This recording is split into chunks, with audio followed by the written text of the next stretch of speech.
ሰላም ሰላም ውድና የተከበራችሁ የአዲስ ዩቲዩብ ቤተሰቦች እንዴት ናችሁ? እኔ ያለው እግዚአብሔር ይመስገን። ሁላችሁም በያላችሁበት የፈጣሪ ሰላም ብዝት ይበልላችሁ። ዛሬ ደግሞ በአዲስ ቪዲዮ መጥቼላችኋለሁ። አዲስ ዩቲዩብን ሰብስክራይብ በማድረግ ቤተሰብ የሆኑን ቪዲዮውን ላይክ አድርጉት፣ እስከ መጨረሻው ይልኝ እና ውድ ቤተሰቦች ዛሬ የመጣሁበት አዲስ ቪዲዮ ምንድን ነው? ብዙ ጊዜ የሆነ ጥያቄ የሆንብኝ ነበረ። ማለት እኔ ያው ለመጀመሪያ ጊዜ የመጣሁት እዚህ ነው። ሌላ ሀገርም ሰርቼ አላቅም። ብዙም ስለ ስራ ምናምን ስለዚህ ሀገር ስራ ወይም ስለ አረብ ሀገር ስራ ምናምን ብዙም አላቅም እና የሆነ ጥያቄ ይሆንብኛል። ግን ቢሆንም እሰራዋለሁ እና ከዛ አንዲት የማዳም ቅመም የሆነ ቪዲዮ ለቃ አየኋት፣ አዳመጥኳት ምናምን እና ምንድን ነው የምትለው? ሁለት ቤት ነው ያላቸው ማለት አለቆቼ ወይም ማዳሜ ሁለት ቤት ነው ያላት። አንዱ ቤት እየሄድኩ አጸዳለሁ፣ አንዱ ቤት ስጨርስ ደግሞ አንዱ ቤት እየሄድኩ አጸዳለሁ ምናምን ነገር ስትል ሰማኋት። እና ይሄንም ለማን ያቀረበችው? ለቤተሰቦቿ። ቤተሰቦቿ ደግሞ የው መልስ ይሰጧታል። ይቻላል ወይ ወይስ አይቻልም ወይ? የእሷ ሀሳብ ምንድን ነው? ግዴታዬ ነው ወይ አይነት ነገር ነው የእሷ። አንደኛው ቤት ሲጨርስ አንደኛው ቤት ጋር ሄዳለሁ። እንዴት ነው ይሄ ነገር? ግዴታ አለብኝ ወይ ሁለቱም ቤት ጋር የመስራት ግዴታ አለብኝ እንዴ ስትል ሰማኋት። እንዴ እሷ ቤቱን እንደዚህ ካለች ማለት እሷ ቤት የእነሱ ቤት እንደሆነ እያወቀች ቤቱን እንደዚህ ካለች እኔማ ታዲያ ከቤቱ ውጭ እየሰራሁ ወይም ደግሞ ቤቴን አጽድቼ ስጨርስ የሌላውን ቤት ሁሉ ፎቅ ማለት ቤት ሳይሆን የኔ ደረጃ ነው እና እሷ እንደዚህ ካለች እኔም መጠየቅ እችላለሁ ማለት ነው። ለቤተሰቦቼ ብጠይቃቸው በትክክል ይመልሱልኛል ማለት ነው ብዬ ጥያቄ ፈጠረብኝና ዛሬ ወደ እናንተ መጣሁ ማለት ነው። እና ውድ ቤተሰቦች ዛሬ የመጣሁበት ቪዲዮ እንዴት መሰላችሁ? ይሄ በምስሉ ላይ የምታዩት ደረጃ የምታዩት መስኮት በምስሉ ላይ የምታዩት መስኮት የደረጃ መስኮት ማለት ነው። ብረቱ ሳይቀር ሁሉም ነገር ይወለወላል እና ያው ይጸዳል እንደምታውቁት ነው። የአረብ ሀገር ስራ እኔ ለእናንተ አልነግራችሁም፣ ምክንያቱም ስለምታውቁት።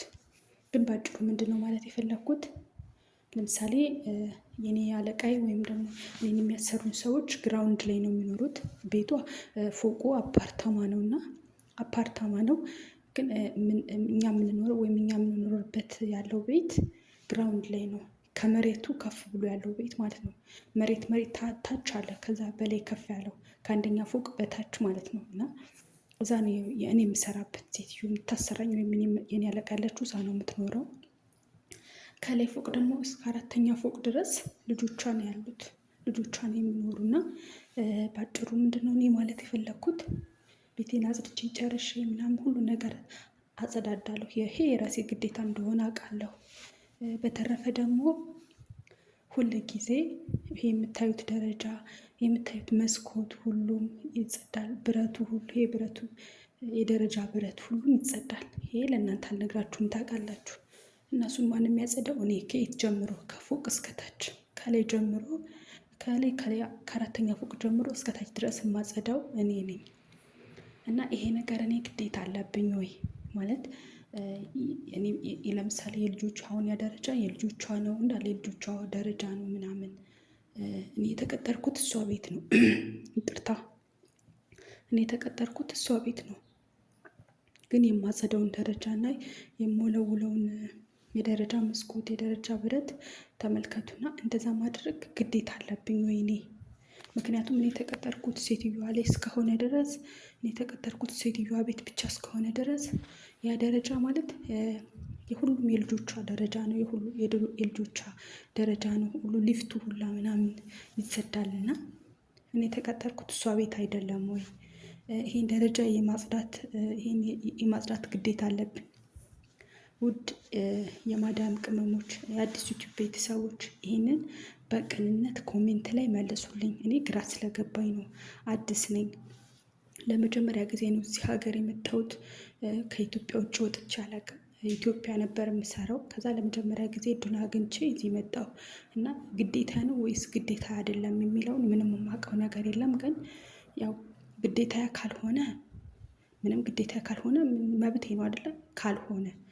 ከሆነ ደግሞ ግዴታ ከሆነ እሰራለሁ። እስካሁንም እየሰራው ስለሆነ ግን ጥያቄ ስለሆነብኝ ነው ወደ እናንተ የመጣሁ። እስኪ የምታውቁ የማዳም ቅመሞች ካላችሁ በቅንነት ኮሜንት ላይ ጻፉልኝ።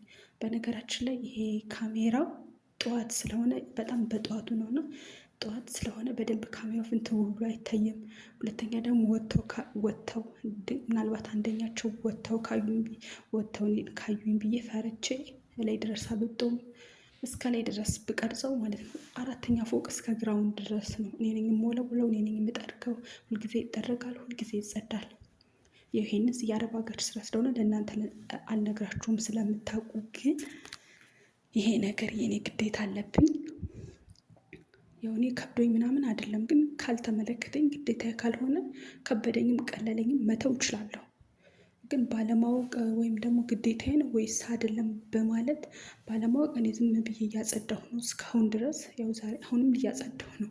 ጠዋት ተነስቼ ነው ቪዲዮ የቀረጽኩት፣ ግን በጣም ጠዋት ስለነበረ መብራትም ስላላበራው በደንብ አይታይም። በዛ ላይ እስከ ላይ ድረስ መቅረጽ አልቻልኩም። ምክንያቱም አንዳቸው ቢወጡና ቢያዩኝ አስቡ ምን ያክል ችግር ሊደርስብኝ እንደሚችልና በዚህ ምክንያት ነው። እና ምን ትሉኛላችሁ እናንተ? እኔም ከበደኝ ምናምን እያልኩ አይደለም። በነገራችን ላይ ግን ካልተመለከተ ግዴታ ካልሆነ ነገ ጥያቸውን የምወጣው የእናቴ ልጅ የአባቴ ልጆች አይደሉም ማለት ይሄን ለማለት የፈለግኩት የማይመለከተኝ ከሆነ ነው ያልኩት። የእህትሽ ልጅ ወይም ዘመድሽ ወይም የሆነ ሰው የምታውቂው ሰው ቤተሰብ የሆነ ሰው ቢሆን አይ ችግር የለውም ቤተሰቤ ስለሆነ ነው ዋጋ የምከፍልበት ታያለች። ግን ነገ ላይ ጥለሹ የምትሄጁ ነገር ካልተመለከተሽ አይመለከትሽም ነው። የማይመለከተን ከሆነ አይመለከተንም። ግዴታ ከሆነም ግዴታችንን አውቀን ግዴታችንን መወጣት ነው። ግዴታችን ካልሆነ ደግሞ መብታችን ከሆነ ደግሞ ማለት ነው ማለት አለመስራት መብታችን ከሆነ መተው ነው። እና ውድ የማዳም ቅመሞች ወይም የቻናል የቤተሰቦች እናንተ በቅንነት መልሱልኝ። ይሄ ደረጃ እስከ 4ኛ ፎቅ ድረስ ነው። ከ4ኛ ፎቅ ጀምሮ እስከታች ድረስ የምጠርገው እኔ ነኝ፣ የምወለውለው እኔ ነኝ፣ መስኮቶቹን ሁሉ ማጸዳ፣ ብረቱን ሁሉ የምወለውል እኔ ነኝ። እና ይሄ ነገር ግዴታዬ ነው ወይ? እስኪ የምታውቁ ካላችሁ በቅንነት መልሱልኝ። ዛሬ የመጣሁበት ቪዲዮ ይሄ ነው። ልጠይቃቸው ቤተሰቦች ምናምን ብዬ ነው እና በቅንነት እንደምትመልሱልኝ ተስፋ አደርጋለሁ። የኔ ጓደኛ ወይም የማዳም ቅመም እንደዚህ ብላ መግቢያው ላይ እንደነገርኳችሁ እንደዚህ ብላ ስትለቅ ቪዲዮን አዳመጥኳትና እንዴ እንደዚህ ይቻላል እንዴ? መጠየቅ ከተቻለማ እኔም የራሴ ዩቲዩብ ቻናል ወይም ዩቲዩብ እየሰራሁ ስለሆነ ምን አለ ጥያቄ ባቀርብላቸውና ጥያቄያቸውን ብሰማ ብዬ በማለት ነው ወደ እናንተ ይዤላችሁ የመጣሁት። ግራ ተጋብቼ ምንም ስለማላቅ እና ደግሞ ብዙ ጊዜ ጥያቄ ስለፈጠረብኝ ይሄን ጥያቄ እንደምትመልሱልኝ ተስፋ አደርጋለሁ። ያው ስለማላቅ ነው ግራ በመጋባት ያው ኦልሬዲ ቆይቻለሁ ከመጣሁ ማለት አዲስ አይደለሁም። አሁን ሰሞኑን የመጣሁ ቅርብ አይደለሁም ግን ግራ ተጋብቼ ጥያቄ ውስጥ ስላለሁ እና ደግሞ ልጅቷም ስትፖስት ሳያት እንደዚህ መጠየቅ ከተቻለማ ምን ችግር አለው እኔም ብጠይቅ ብዬ ጥያቄን ይዤ መጥቻለሁ። ውድ የቻናሌ ቤተሰቦች ጥያቄ እንደምትመልሱልኝ ተስፋ አደርጋለሁ። ኮሜንት ላይ ጻፉልኝ። የምታውቁ ትኖራላችሁ፣ የቆያችሁ ትኖራላችሁ፣ መክተብ ላይም የምትሰሩ ትኖራላችሁ እና ጻፉልኝ ውድ ቤተሰቦቼ። የዛሬው ቪዲዮ ይሄንን ይመስል ነበረ። ሁላችሁም በያላችሁበት የፈጣሪ ሰላም ብዝት ይበልላችሁ። በሰላማችሁ ወደ ሀገራችሁ እንድትመለሱ ፈጣሪ ይርዳችሁ። በሌላ ቪዲዮ እስከምመጣ ድረስ ሁላችሁም በያላችሁበት ሰላማችሁ ብዝት ይበልልኝ። ቻው ቻው። አመሰግናለሁ።